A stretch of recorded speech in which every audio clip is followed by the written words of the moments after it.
نحمده ونصلي ونسلم على رسوله الكريم اما بعد۔ قرآن مجید کا 8واں پارہ سورۃ الانعام کی آیت نمبر 111 سے شروع ہو رہا ہے۔ 7ویں پارے کے آخر میں مشرکین کا یہ مطالبہ ذکر کیا گیا تھا کہ اگر ہمیں کوئی ایسا معجزہ دکھا دیا جائے جو ہمیں محسوس ہو، سمجھ آ جائے، تو ہم ایمان لے آئیں گے۔ 8ویں پارے کے آغاز میں اللہ جل شانہ نے فرمایا کہ یہ لوگ جھوٹ بولتے ہیں۔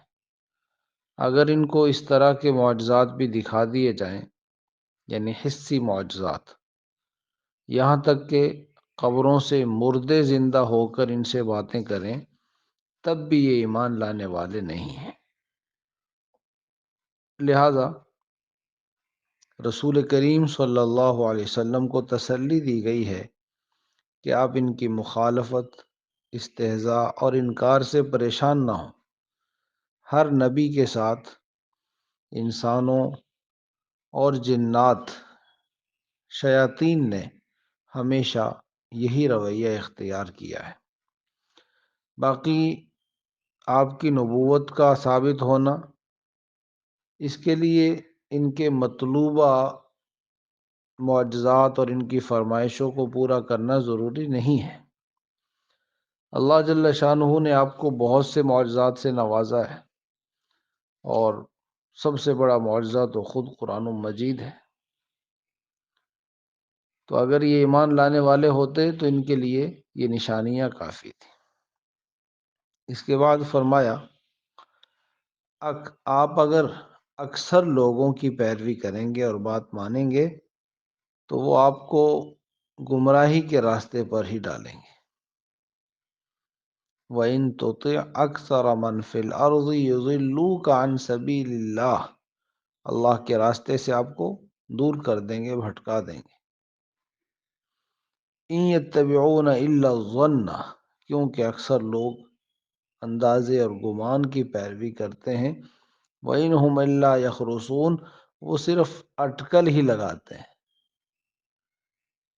اس آیت مبارکہ کی روشنی میں مفسرین کرام نے فرمایا کہ یہ جو مغربی جمہوریت ہے، جس میں اکثریت کی بات مانی جاتی ہے اور اس کا ماننا لازم ہوتا ہے، وہ چاہے صحیح ہو یا غلط ہو، وہ چاہے اللہ تعالیٰ کے اور اللہ کے رسول صلی اللہ علیہ وسلم کے واضح حکم کے بھی خلاف مطالبہ ہو، تو اس کو پورا کیا جائے گا، کیونکہ اکثریت کی رائے ہے۔ تو اسلام اس کی اجازت نہیں دیتا۔ ایسی جمہوریت اسلام میں نہیں ہے۔ اصل حاکمیت اللہ تعالیٰ کی ہے، لہذا اللہ ہی کا نظام اللہ کی زمین پر نافذ ہونا چاہیے۔ بہرحال اللہ کا شکر ہے کہ ہمارے ملک پاکستان کے آئین میں، دستور میں یہ لکھا ہے کہ یہاں قرآن و سنت کے خلاف کوئی فیصلہ نہیں بنے گا۔ اللہ کرے کہ عملی طور پر بھی اس پر کام ہو اور اسی کے مطابق ہمارا آئین وہ ترتیب دیا جائے اور اس پر عمل بھی ہو۔ بہرحال علماء نے بڑی قربانیاں دے کر یہ لکھوایا ہے، تو انشاءاللہ العزیز وقت آئے گا کہ اس پر عمل بھی ہوگا۔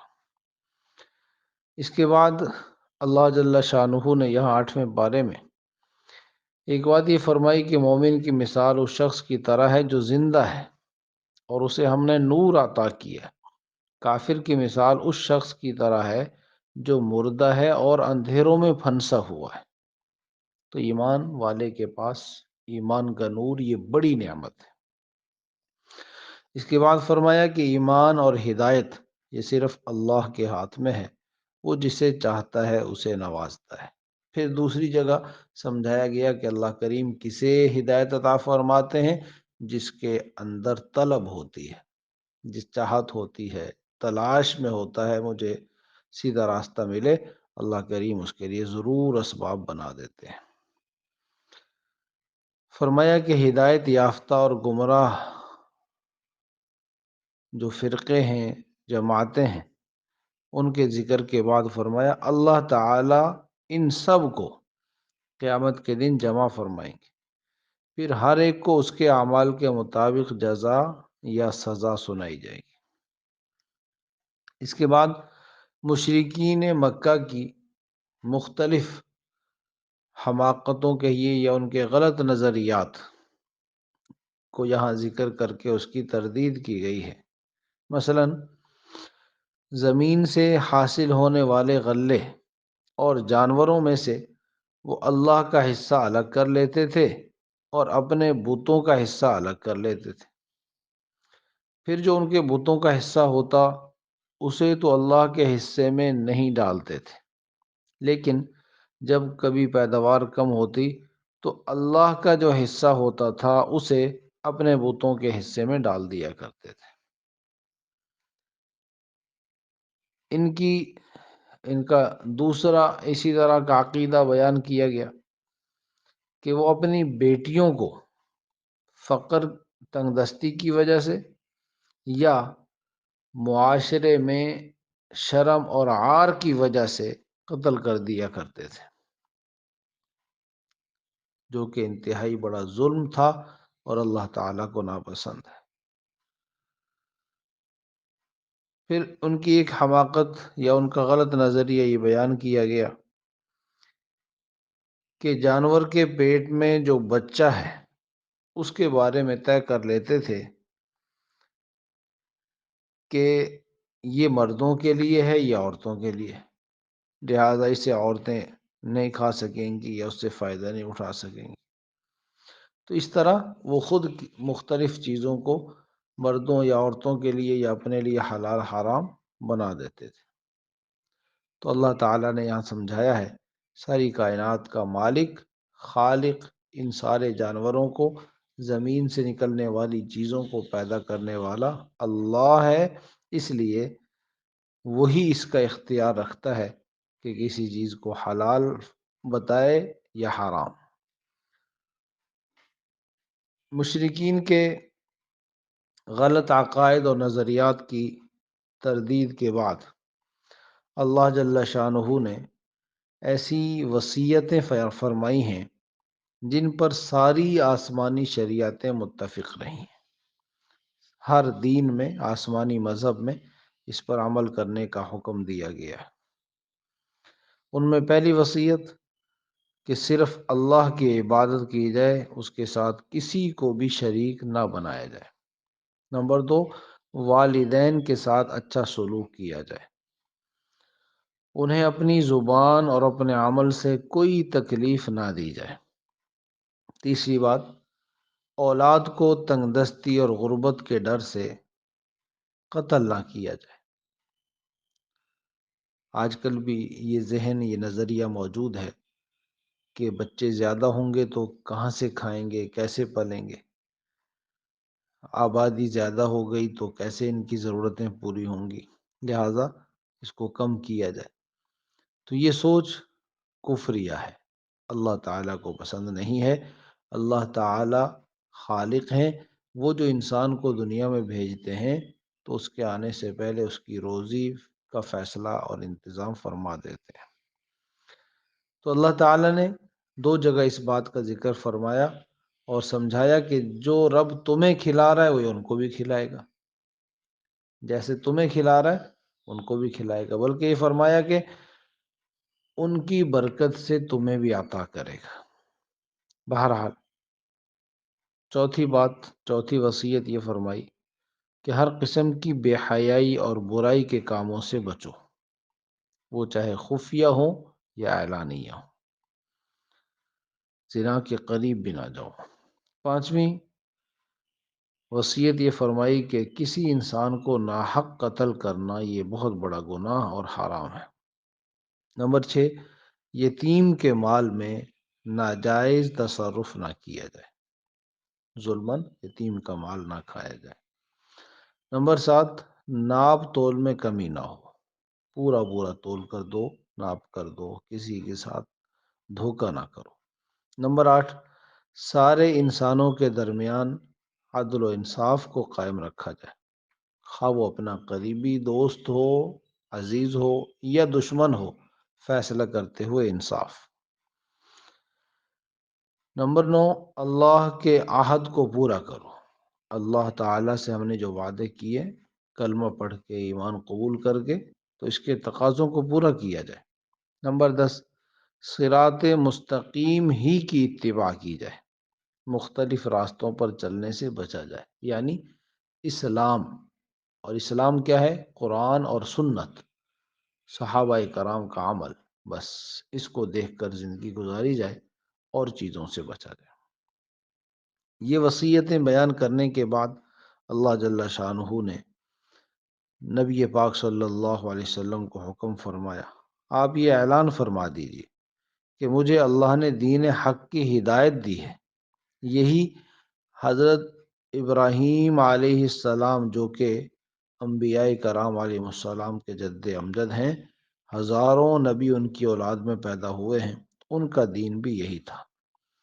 اور اعلان کر دیجئے کہ میری نماز، عبادات، سارے اعمال، افعال خالص اللہ کے لیے ہیں۔ میں ان سارے کاموں سے صرف اپنے رب کو، اللہ کو راضی کرنا چاہتا ہوں۔ یہ اخلاص ہے، اور یہ ہر عمل میں شرط ہے اس کے قبول ہونے کے لیے۔ سورت کا اختتام اس بات پر ہوا کہ یہ دنیا اور جو کچھ اس میں ہے، یہ ایک آزمائش اور امتحان کے لیے ہے، تاکہ مومن، کافر، نیک اور بدکار میں فرق ہو جائے۔ اس کے بعد سورۃ الاعراف شروع ہو رہی ہے۔ سورہ اعراف موجودہ ترتیب میں سورت نمبر 7 ہے، لیکن نزول کے اعتبار سے اس کا نمبر 39 ہے۔ یہ مکی صورت ہے، اور اس میں 206 آیات ہیں اور 24 رکوع ہیں۔ دوسری مکی صورتوں کی طرح اس میں بھی عقائد پر زیادہ بحث کی گئی ہے۔ ابتدا میں نبی پاک صلی اللہ علیہ وسلم کے دائمی معجزہ قرآن مجید کی عظمت بیان کی گئی ہے۔ سب کو اس کی طرف متوجہ ہونے اور غور و فکر کر کے اسے تسلیم کرنے، قبول کرنے کی دعوت دی گئی ہے۔ پھر اللہ جل شانہ نے انسان کو ملنے والے اعزاز اور انعام کا ذکر فرمایا کہ اللہ تعالیٰ نے سارے انسانوں کے لیے، اللہ کی بڑی نعمت یہ ہے کہ اللہ تعالیٰ نے انسان کو اشرف المخلوقات بنایا۔ حضرت آدم علیہ السلام کو جب بنایا تو فرشتوں سے ان کے سامنے سجدہ کروایا، ان کی عظمت کو ظاہر کرنے کے لیے۔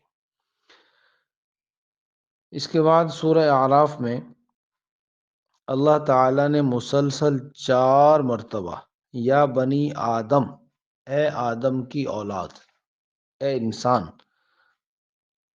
یا بنی آدم کہہ کر خطاب فرمایا ہے۔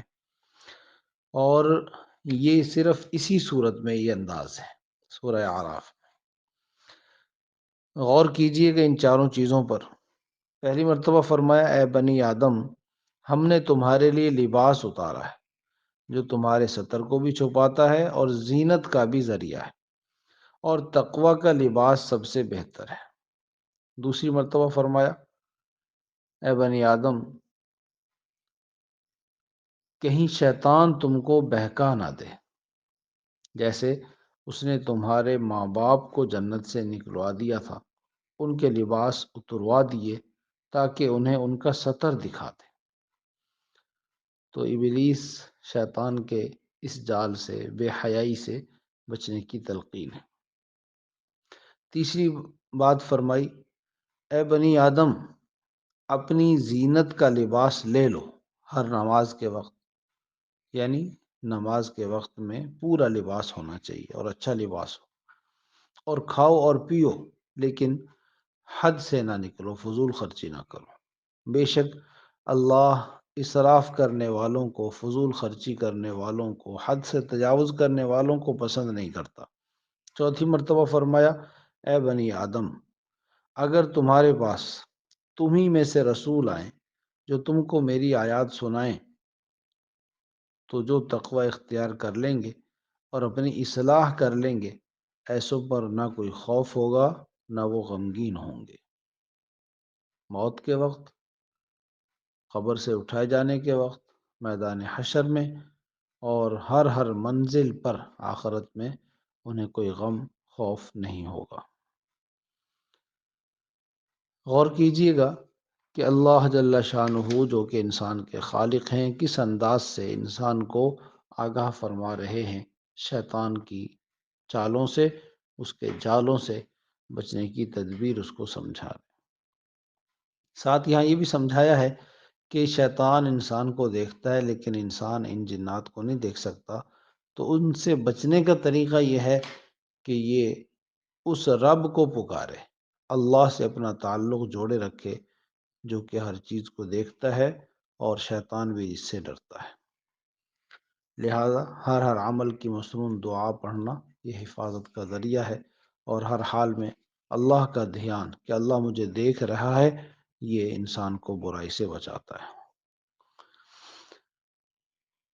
اس کے بعد سورہ اعراف میں 8ویں پارے میں ایک خاص بات یہ ہے کہ یہاں اللہ تعالیٰ نے 3 جماعتوں کا ذکر فرمایا، ایک جنتی ہیں، دوسرے جہنمی ہیں، اور تیسری جماعت اعراف والوں کی ہے۔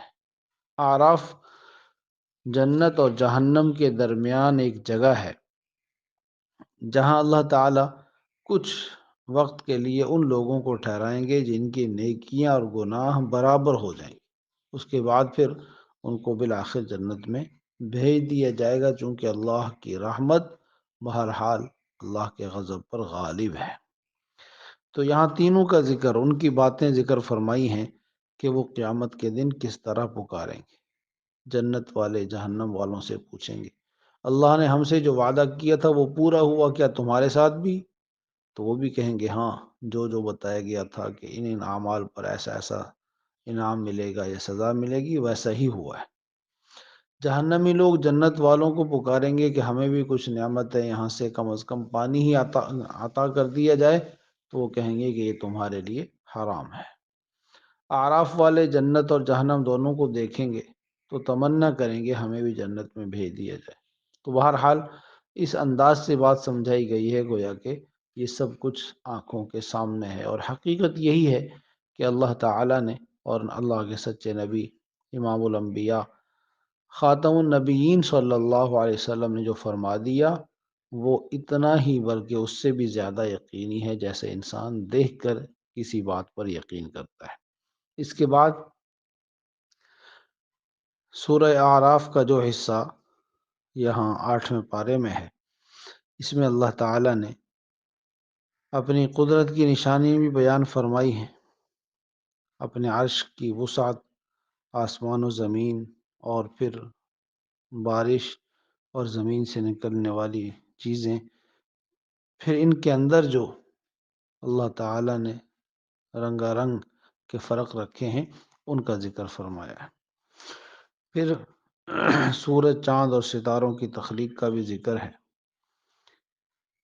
اور ان کے اس طرح چلنے کا اور اس نظام کا سارا ذکر ہے کہ ہزاروں سال سے جہاں جس طرح جس رفتار کے ساتھ چل رہے تھے وہاں قائم ہیں، تو یہ اللہ کی قدرت کی بڑی دلیل ہے۔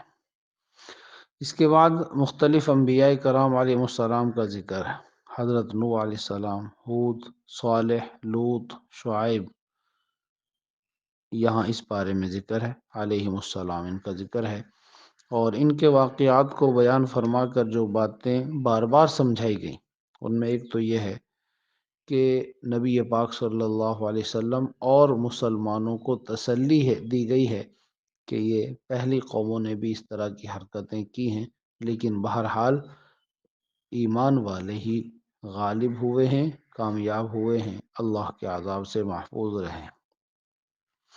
دوسری بات سمجھائی کہ متکبرین جو اپنے اسباب اور وسائل کی وجہ سے اپنے آپ کو بڑا اور طاقتور سمجھتے ہیں، بہرحال وہ ذلیل ہوئے ہیں اور بے بس ہو کر مجبور ہو کر دنیا سے گئے ہیں، ان کا انجام برا ہوا ہے۔